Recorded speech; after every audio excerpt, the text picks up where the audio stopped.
तीर्थयात्रियों पे हुआ, रियासी जगह पे, फिर आज सीआरपीएफ के जवान शहीद हुए। बार बार कह रहा हूं, ये जो लोग शहीद हो रहे हैं हमारे अपने, इसके वे कहानी की ट्रेल छोड़ते हैं।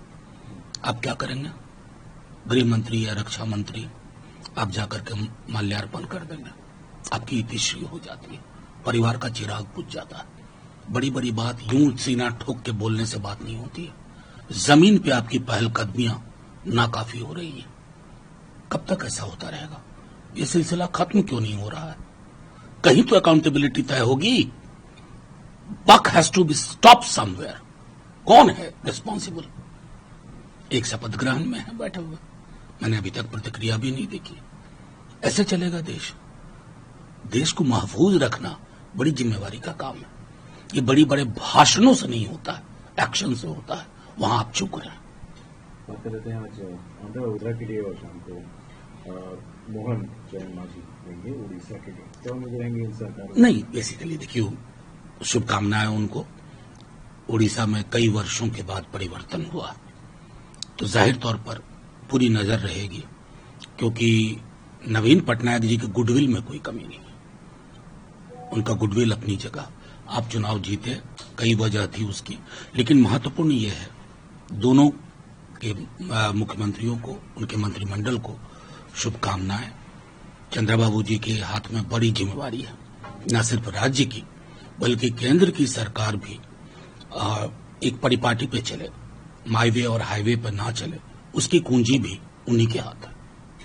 जिस तरीके से इंडिया ब्लॉक का अब राहुल गांधी ने रायबरेली में एक बयान दिया कि अगर प्रियंका गांधी लड़ती प्रधानमंत्री मोदी के खिलाफ वाराणसी में तो प्रधानमंत्री जरूर। देखिए, सीधी सी बात है कि शुरुआती दौर में हम लोग देख रहे थे, अगर प्रधानमंत्री एक या दो राउंड के बाद 6,223 वोट से पीछे थे, तो ये अपने आप में संकेत है ना, जनता को अहंकार पसंद नहीं आता। खैर, आप चुनाव जीते, राहुल जी की बात अपनी जगह, जाहिर है कि नतीजे कुछ और भी हो सकते थे, लेकिन ये महत्वपूर्ण है। बीजेपी गायब हो गई थी, मोदी की गारंटी।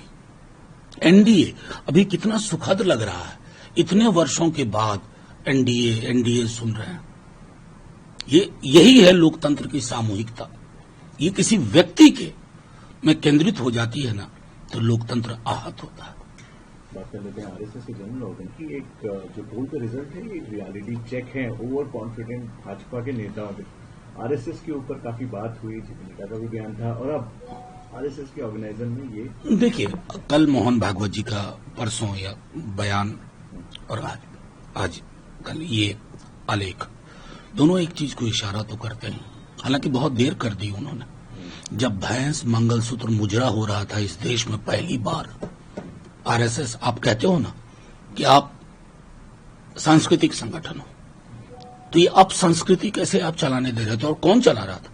प्रधानमंत्री जी चला रहे थे। झूठ बोले, शरिया कानून लागू होगा। झूठ की कोई सीमा होती है? अपने तमाम सीमाएं लांघ दी और आरएसएस के लोग चुप बैठे हुए थे। आपकी चुप्पी सहभागिता का प्रमाण है और कुछ नहीं।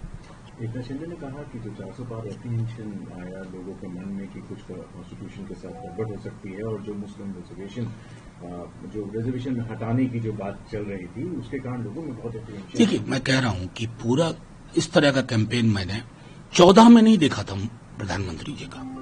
19 एक अलग चुनाव था, उसको मैं चुनाव नहीं मानता हूं। वो श्रद्धांजलि का क्षण था, चुनाव का क्षण नहीं था। लेकिन 24 का चुनाव था। इस चुनाव में आपने अपनी जुबान का विश्लेषण कर लें।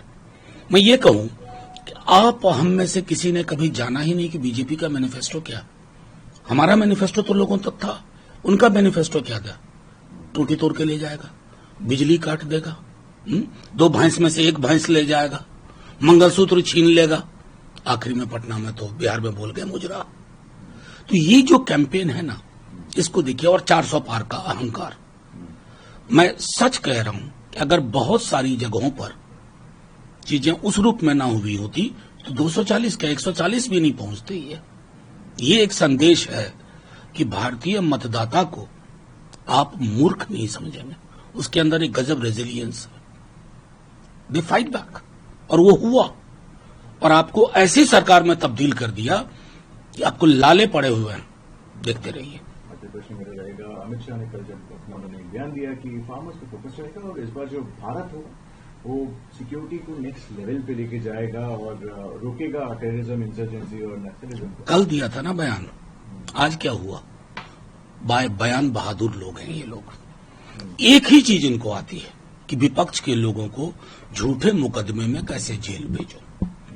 आतंक को लेकर के इनके पास कोई ब्लूप्रिंट नहीं है। कश्मीर नॉर्मलिटी की बात कर रहे हैं, हिम्मत नहीं हुई आपकी चुनाव लड़ने की, वहां एक कैंडिडेट तक नहीं दे पाया। मणिपुर जल रहा, 1 साल से ऊपर हो गया, कल तो मोहन भागवत जी ने भी बोला। तो बड़ी बड़ी बातें करने से कुछ नहीं होता, बयान बहादुरों से देश नहीं चलेगा। देश चलेगा नीति और नियत से। और जब आप कहते हैं फार्मर्स, गारंटी देते हैं कि अब आप लाठियां नहीं बरसाएंगे, गोलियां नहीं चलवाएंगे, किसानों की शहादत नहीं होगी। तो ये जो रेटोरिकल स्टेटमेंट है ना, इसका कोई वैल्यू नहीं है। It is valueless, it has lost everything.